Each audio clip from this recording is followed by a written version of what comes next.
काला जादू, तहरीर M.A. राहत। एपिसोड 3।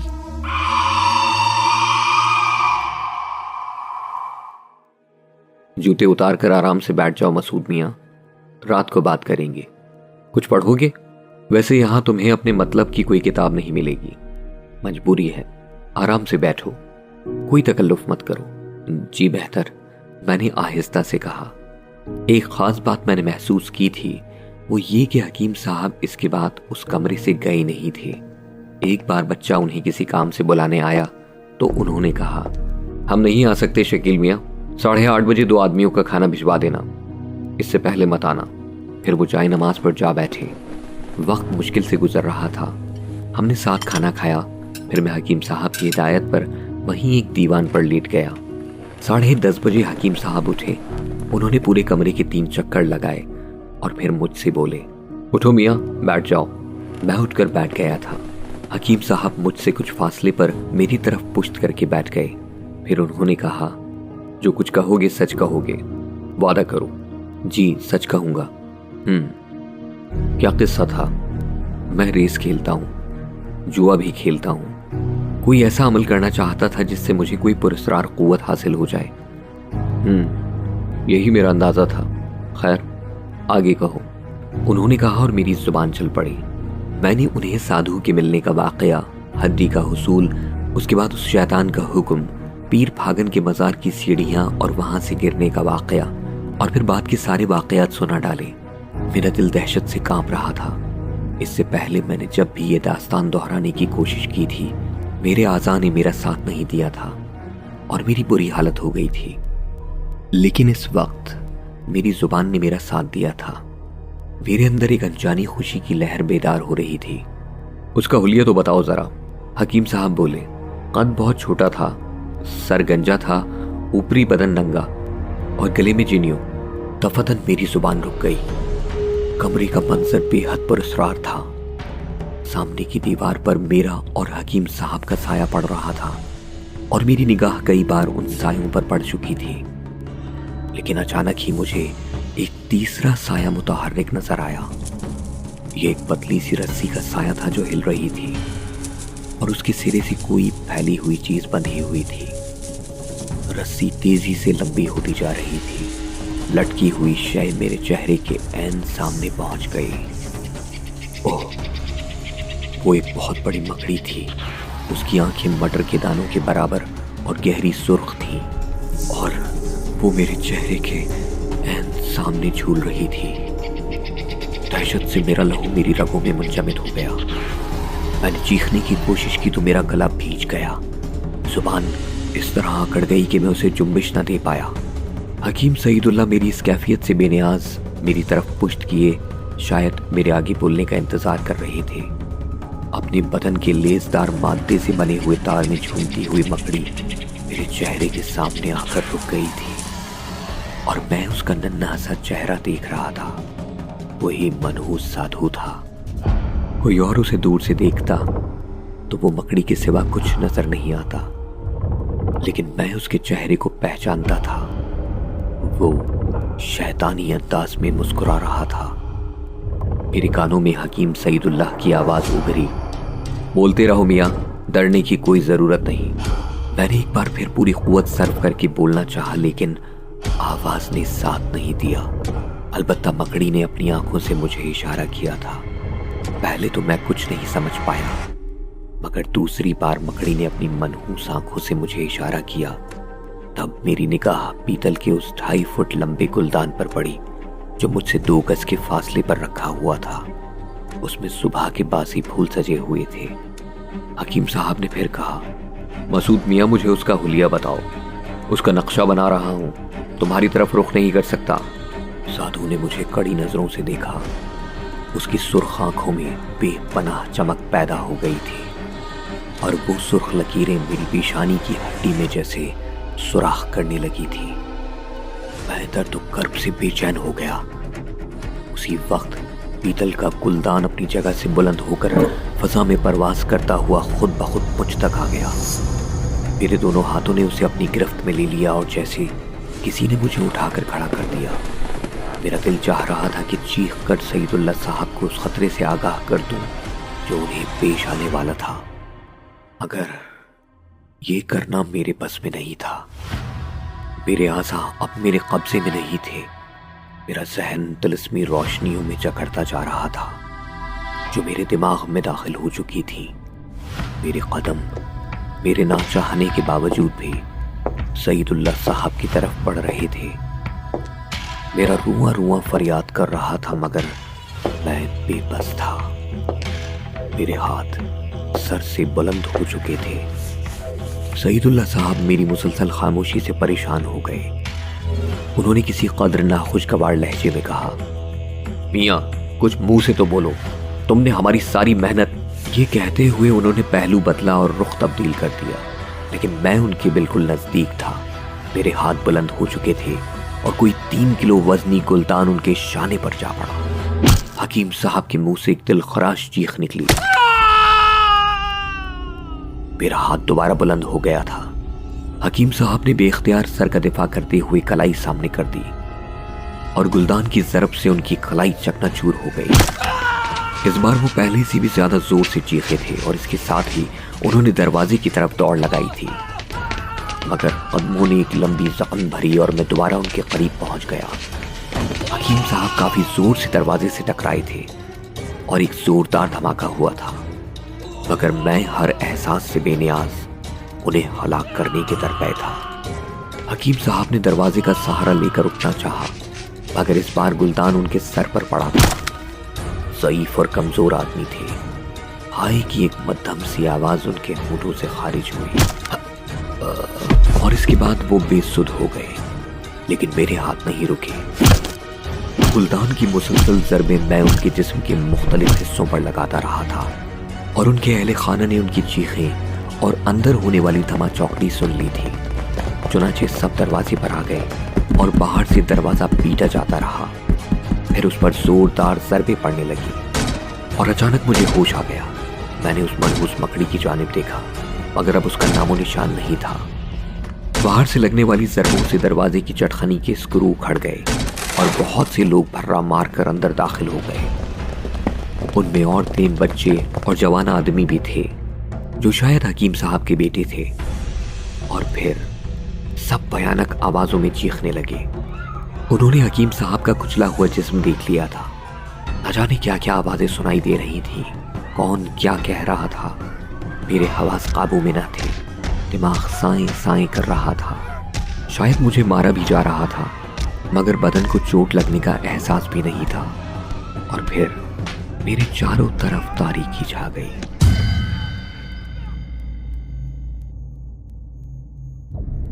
होश आया तो अस्पताल के एक बिस्तर पर था, एक छोटा सा कमरा जिसके दरवाजे और खिड़कियां बंद थे। देर तक समझ में नहीं आया। होशो हवास जागे तो जिस्म के मुख्तलिफ हिस्सों में दर्द होने लगा। आहिस्ता आहिस्ता गुजरा हुआ वक्त याद आया और एक एक चीज याद आ गई। मैं वहशतज़दा अंदाज में उठकर बैठ गया। उस मनहूस गलीज जानवर ने मेरे हाथों हकीम सईदुल्लाह जैसे नेक आदमी को कत्ल करवा दिया था। उसके बाद क्या हुआ था वो सही तौर पर अब याद नहीं आ रहा था।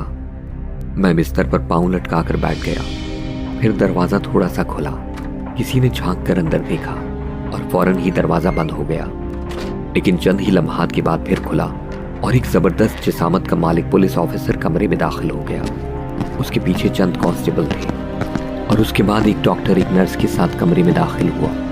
पुलिस ऑफिसर ने पुर्रौब लहजे में कहा, देखिए डॉक्टर साहब, मुआयना कीजिए इसका, हम इसे ले जाना चाहते हैं। डॉक्टर ने आगे बढ़ते हुए कहा, बस होश में आ जाने का इंतजार था। जिस्म पर कोई चोट नहीं है जिसका बाकायदा इलाज किया जाए, फिर भी मैं देख लेता हूँ। डॉक्टर ने आला लगाकर मेरे दिल की धड़कनों का मुआयना किया, जिस्म के मुख्तलिफ हिस्सों को टटोला और मेरा शाना थपथपाते हुए बोला, ठीक है इंचार्ज साहब, बिल्कुल ठीक है, तंदुरुस्त आदमी है, इसे आप ले जा सकते हैं।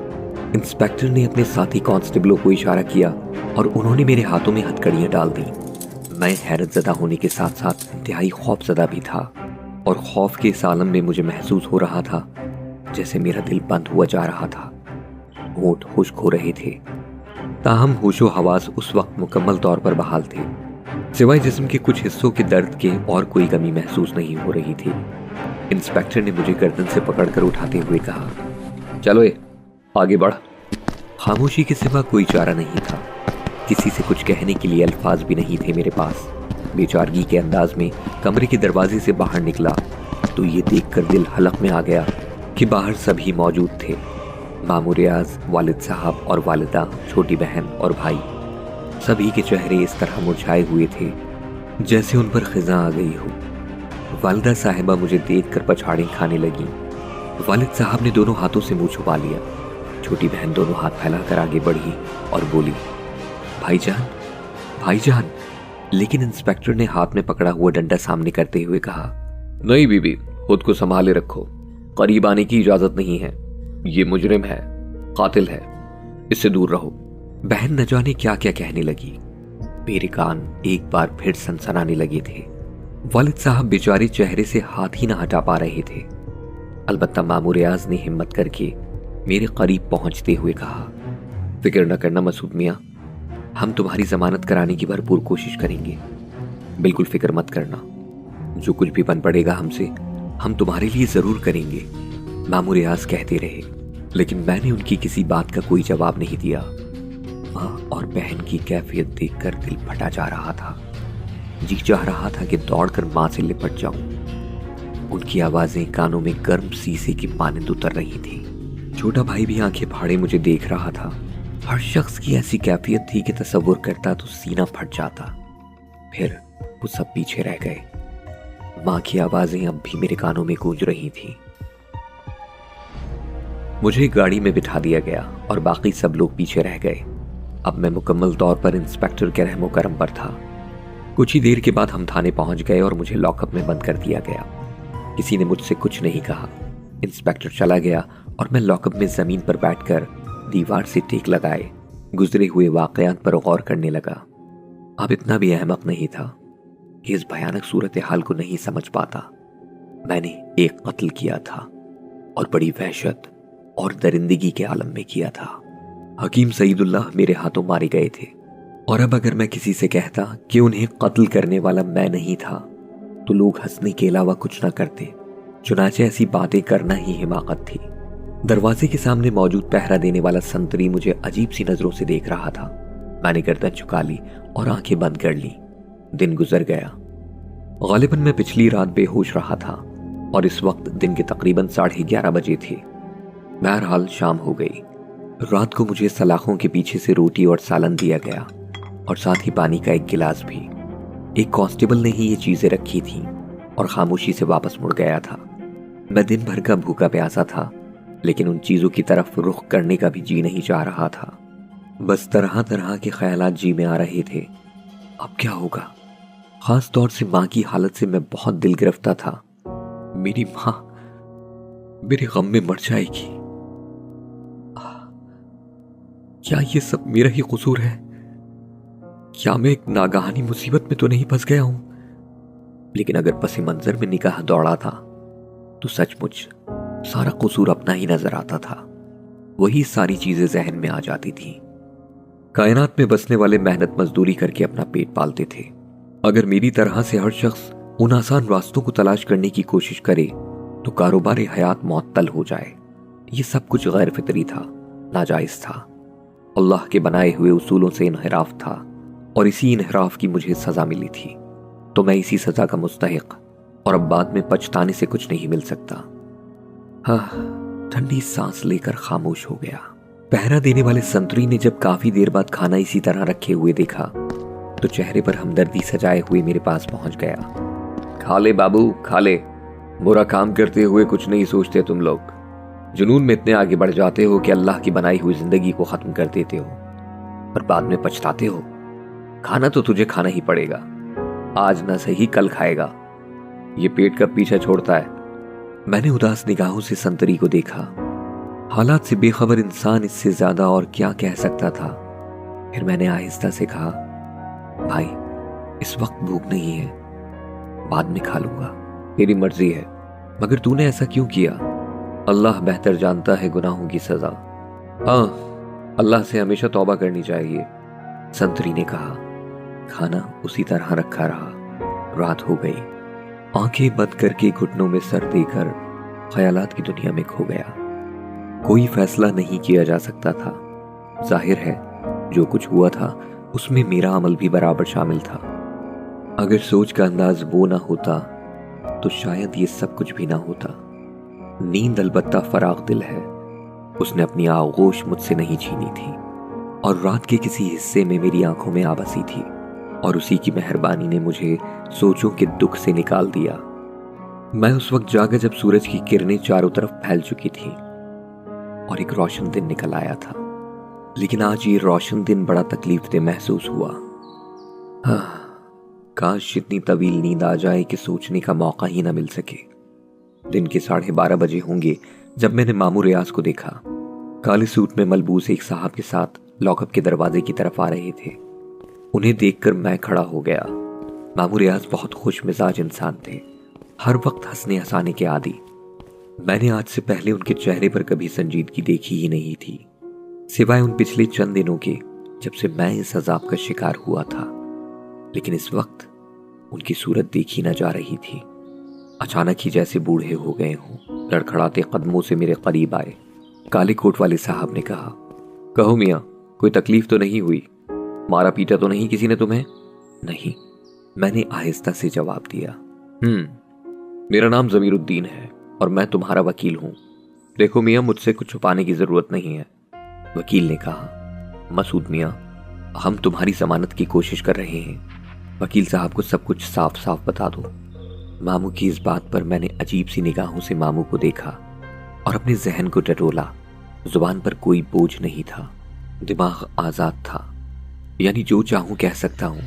लेकिन अब इस कैफियत से कोई खुशी नहीं हुई थी, क्योंकि जो कुछ हो चुका था वो ही इतना था कि किसी खुशी का कोई इम्कान बाकी नहीं रह गया था। मैंने बामुश्किल तमाम कहा, मेरा कुछ कहना बेमानी है मामू साहब। मैंने हालमे होश में ये सब कुछ नहीं किया। तुम्हारी कैफियत क्या थी? मामू रियाज ने पूछा। बस होशो हवास नहीं थे, आपको अंदाजा है, मैंने मुख्तसरन कहा। ये दौरे तुम पर कब से पड़ रहे हैं? वकील साहब ने कहा, ये दौरे नहीं होते, तुम्हें ये दौरे पड़ते हैं। तुम्हें अपना जहन तारीक लगता है, हाथ पांव बेकाबू हो जाते हैं, फिर तुम्हें कुछ याद नहीं रहता और ये भी पता नहीं होता कि तुम कर क्या रहे हो। समझ रहे हो ना मेरी बात? वकील साहब बोले और मैं ना समझने वाले अंदाज में वकील साहब को देखने लगा। फिर वो बोले, यहाँ किसी ने तुम्हारा बयान लिया है? नहीं। गुड, ये बहुत अच्छा हुआ। तुम्हें बयान में यही कुछ कहना है जो मैं तुम्हें बता रहा हूँ? जी, मैंने इस बात में सर हिलाते हुए कहा और वकील साहब मुझे बताने लगे कि मुझे क्या बयान देना है। मैं खामोशी से गर्दन हिलाता गया और फिर वो दोनों चले गए। चलते हुए मामू रियाज ने मुझे पुरसुकून रहने की तलकीन की। वो मेरे सामने खुद को संभाल रहे थे, लेकिन घर में क्या कोहराम मचा होगा मैं जानता था। दिन 2:30 बजे के करीब मुझे लॉकअप से निकाला गया और इंचार्ज साहब के सामने पेश किया गया। यहाँ मैंने हकीम सईदुल्लाह के बड़े बेटे को भी देखा था, जो खुद गवर्नमेंट ऑफिसर थे। मैंने उन्हें सलाम किया तो उन्होंने नफरत से मुंह फेर लिया। पुलिस इंस्पेक्टर ने कड़क कर कहा, सीधा खड़ा हो या लगाऊं 4 डंडे। मैं सीधा खड़ा हो गया। इंस्पेक्टर ने मुझे चंद गालियां सुनाकर अपने नेक काम का आगाज किया और फिर बोला, ओए, क्या मौत पड़ी थी तुझ पर? क्या दुश्मनी थी सईदुल्लाह जैसे अल्लाह वाले से तुझे? मुझे उनसे कोई दुश्मनी नहीं थी। फिर तू जंगली क्यों बन गया? मैं नहीं जानता साहब, कुछ दिन से मैं बीमार हूँ। अचानक मेरा दिमाग भारी हो जाता है, फिर मुझे होश नहीं रहता। ऐसी कैफियत कई बार हुई। मेरे वालिद साहब के हकीम साहब से बहुत अच्छे ताल्लुकात थे, वो मुझे उनके पास इलाज के लिए ले गए थे। हकीम साहब ने मुझे देखा और मेरे वालिद साहब से कहा कि वो मुझे उनके पास छोड़ जाएं। हकीम साहब के घर से मालूम किया जा सकता है, उन्होंने हमारे लिए चाय मंगवाई थी और फिर रात का खाना उन्होंने मुझे अपने साथ खिलाया था और वो थोड़े थोड़े वक्फे से मेरी नब्ज देखते रहे थे। 2 बार उन्होंने मुझे दवाओं की पुड़ियाँ भी खिलाई थी, लेकिन रात को मेरी वही कैफियत हो गई और उसके बाद अस्पताल में होश आया। पुलिस इंस्पेक्टर ने मुझे हैरत से देखा और फिर सईदुल्लाह के बेटे नईमुल्लाह को, और फिर वो भर्राई हुई आवाज में बोला, ये तो केस ही बदल गया नईमुल्लाह साहब। झूठ पकता है ये बदमाश, इसने मेरे अब्बा को दीवानों की तरह मारा है। सारे बदन की हड्डियां तोड़ दी थी बदबख्त ने। मैं इसे नहीं छोड़ूंगा। मेरा नाम भी नई मुल्ला है। इसे फांसी ना दिलवाई तो मेरा नाम नहीं। नई मुल्ला ने गैस के आलम में कहा। आप फिक्र ना करें जी, हम इससे असल बात पूछ लेंगे। इंस्पेक्टर ने मुहर्रिर से बयान लिखने को मना कर दिया और एक कांस्टेबल से कहा, मखदूम खान, इसे बंद कर दो। रात को 9 बजे ड्राइंग रूम में लेकर आना। उसके बाद मुझे दोबारा लॉकअप में बंद कर दिया गया। शाम को 5 बजे मामूर रियाज फिर आए और मेरे पास पहुंच गए। उन्होंने मुझसे सूरत हाल पूछी तो मैंने उन्हें सब कुछ बता दिया। उनका चेहरा हल्दी की तरह जर्द हो गया। मैं तो ड्राइंग रूम के बारे में कुछ नहीं जानता था, लेकिन वो समझ गए थे। चुनाचे फौरन ही चले गए। वो दोबारा नहीं आए। सहर, जादू और पुरस्कार कुव्वतों की इन दास्तानों का अगला हौलनाक मोड़ क्या होगा? काला जादू का बकिया हिस्सा और मजीद नॉवेल सुनने के लिए अभी गोया ऐप सब्सक्राइब करें। लिंक डिस्क्रिप्शन में मौजूद है।